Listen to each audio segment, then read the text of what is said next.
இப்போ கெமிஸ்ட்ரிய ஒரு பெரிய சமையல் புத்தகம் மாதிரி யோசிச்சு பாருங்களேன். நம்மள சுத்தி நடக்கிற ஒவ்வொரு விஷயமும் எப்படி வேலை செய்யுதுன்னு சொல்ற ரெசிபி தான் இந்த கெமிக்கல் ரியாக்ஷன்ஸ். சரி வாங்க, இதுக்குள்ள இன்னும் கொஞ்சம் ஆழமா போலாம். இரும்பு துருப்பிடிக்கிறது, நாம பிரெட் பேக் பண்றது, ஏன் நாம மூச்சு விடுறது கூட, இந்த 3 விஷயத்துக்கும் பொதுவா ஏதாவது இருக்குமா? பாக்குறதுக்கு சம்பந்தமே இல்லாத மாதிரி தெரியுது இல்லையா? ஆனா இதுக்கு பின்னாடி ஒரு பொதுவான அறிவியல் உண்மை ஒளிஞ்சிருக்கு. அது என்னவா இருக்கும்? ஆமாங்க, இது எல்லாமே கெமிக்கல் ரியாக்ஷன்ஸ் தான். அப்போ இதுன்னு என்ன தெரியுது? கெமிக்கல் ரியாக்ஷன்ஸ்னா ஏதோ லேப்ல மட்டும் நடக்கிற விஷயம் இல்ல, நம்மளோட அன்றாட வாழ்க்கையில ஒவ்வொரு நிமிஷமும் நடந்துகிட்டே தான் இருக்கு. ஒரு கெமிக்கல் ரியாக்ஷன் நடந்திருக்குன்னு சொல்றதுக்கு இது ஒரு சூப்பரான ஆதாரம். இந்த படத்தை நல்லா பாருங்க. இந்த பபிள்ஸ்லாம் வருதுல்ல, அது ஒரு புது பொருள் உருவாகி இருக்குன்னு நமக்கு காட்டுது. இந்த மாதிரி நிறம் மாறுறது, கேஸ் வெளிய வர்றது, இல்லனா சூடு மாறுறது, இதெல்லாம் ஒரு கெமிக்கல் ரியாக்ஷன் நடந்ததுக்கான அறிகுறிகள். சரி, நம்ம பார்த்த இந்த ரியாக்ஷன்ஸ் எல்லாம் எப்படி ஒரு குறிப்பு எழுதுறது? வாங்க, ஒரு சிம்பிளான சமையல் குறிப்பு எழுதுற மாதிரி ஆரம்பிக்கலாம். இதுதான் ஒரு கெமிக்கல் ஈக்குவேஷனோட பேசிக் ஃபார்முலா. ரொம்ப சிம்பிள். வினைப்படு பொருட்கள், அதாவது ரியாக்டன்ஸ உங்க சமையல் பொருட்கள்னும், விளைபொருட்கள் அதாவது ப்ராடக்ட்ஸ உங்க ஃபைனல் டிஷ்னு நினைச்சுக்கோங்க. இதுதான் நாம வியர்ட் ஈக்குவேஷன், அதாவது சொல் சமன்பாடுன்னு சொல்றோம். இதுல பொருட்களோட பெயரை அப்படியே பயன்படுத்துறதால இத புரிஞ்சுக்கிறது தான் முதல் படி, ரொம்ப ஈஸியான படியும் கூட. நம்மளோட முதல் சமையல் குறிப்புக்கு ஒரு நல்ல உதாரணத்தை பார்க்கலாம் வாங்க. இந்த மெக்னீசியம் ரிப்பனை எரிய வைக்கிற எக்ஸ்பெரிமெண்ட்டை எடுத்துக்கலாம். இந்த ரியாக்ஷனுக்கான சொல் சமன்பாடு இதுதான். மெக்னீசியம் ஆக்சிஜனோட சேர்ந்து மெக்னீசியம் ஆக்சைடை உருவாக்குது. இங்க மெக்னீசியமும் ஆக்சிஜனும் தான் நம்ம சமையல் பொருட்கள், அதாவது வினைப்படு பொருட்கள். கடைசியா கிடைச்ச மெக்னீசியம் ஆக்சைடு தான் நம்ம ஃபைனல் டிஷ், அதாவது விளைபொருள். சொல் சமன்பாடுகள் நல்ல ஸ்டார்டிங் பாயிண்ட் தான்.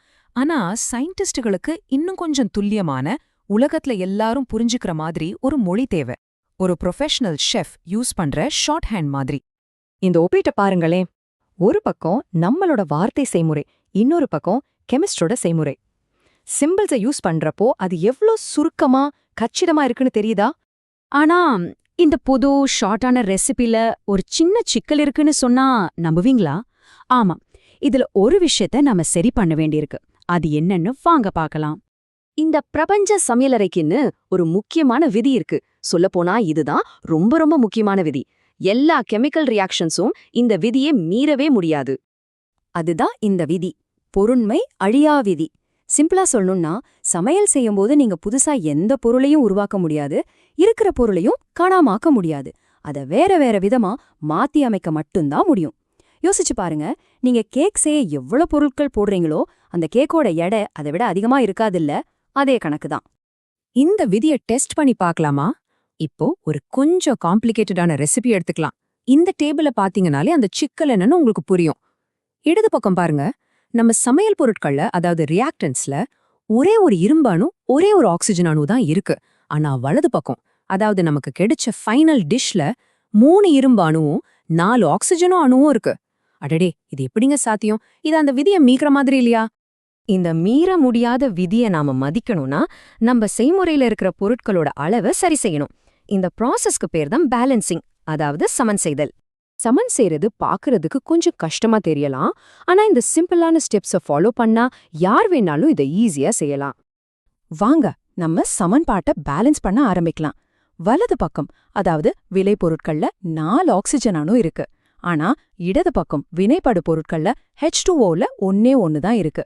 இத சரி செய்ய H2Oக்கு முன்னாடி ஒரு 4 போடலாம். இப்போ இடது பக்கமும் 4 ஆக்சிஜன் அணுக்கள் வந்துடுச்சு. Oxygen balanced. ஆனா நில்லுங்க, இதனால ஹைட்ரஜனோட எண்ணிக்கை மாறிடுச்சு. அத அடுத்த ஸ்டெப்ல சரி பண்ணலாம்.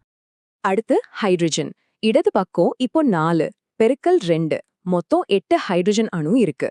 சோ வலது பக்கம் இருக்கிற H2க்கு முன்னாடி ஒரு 4 சேர்க்கலாம். இப்போ 2 பக்கமும் 8 ஹைட்ரஜன். சூப்பர்.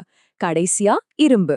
வலது பக்கம் 3 இரும்பு அணு இருக்கு. அதனால இடது பக்கம் இருக்கிற Feக்கு முன்னாடி ஒரு 3 சேர்த்தா வேலை முடிஞ்சது. இப்போ பாருங்க, 2 பக்கமும் எல்லா அணுக்களும் சமமா இருக்கு. நம்ம புதிரை சால்வ் பண்ணிட்டோம். இதோ நம்மளோட ஃபைனல் பெர்ஃபெக்ட்டா பேலன்ஸ்டான சமன்பாடு. இதுதான் ஒரு முழுமையான செய்முறை. துல்லியமா சரியா பயன்படுத்த தயாரா இருக்கு. சரி, இதுவரைக்கும் நாம பார்த்ததிலிருந்து நீங்க கத்துக்கிட்ட முக்கியமான விஷயங்களை ஒரு தடவை வேகமா பாத்திரலாம். இந்த சமையல் உதாரணம் உங்களுக்கு ஞாபகம் வச்சுக்க ரொம்ப உதவியா இருக்கும். இந்த முக்கிய பாயிண்ட்ஸை நல்லா ஞாபகம் வச்சுக்கோங்க. கெமிக்கல் ரியாக்ஷன்ஸுங்கிறது நம்மள சுத்தி நடக்கிற ஒரு பெரிய சமையல் கலை மாதிரி. அதோட மொழி தான் இந்த கெமிக்கல் ஈக்குவேஷன்ஸ். ஒரு பேலன்ஸ்ட் கெமிக்கல் ஈக்குவேஷன் நமக்கு இன்னும் எவ்வளோ விஷயங்களை சொல்லும் தெரியுமா? உதாரணத்துக்கு, இதுல பயன்படுத்துற பொருட்கள் திடப்பொருளா, திரவமா, இல்ல வாயுவான் கூட நாம இதுல குறிக்க முடியும். இப்போ ஒரு கெமிக்கல் ஈக்குவேஷனை எப்படி படிக்கணும், எப்படி புரிஞ்சுக்கணும்னு உங்களுக்கு தெரிஞ்சிருச்சு. இந்த புது அறிவை வச்சுக்கிட்டு நீங்க அடுத்து எதை பத்தி தெரிஞ்சுக்க போறீங்க? தொடர்ந்து தேடுங்க, கத்துக்கிட்டே இருங்க.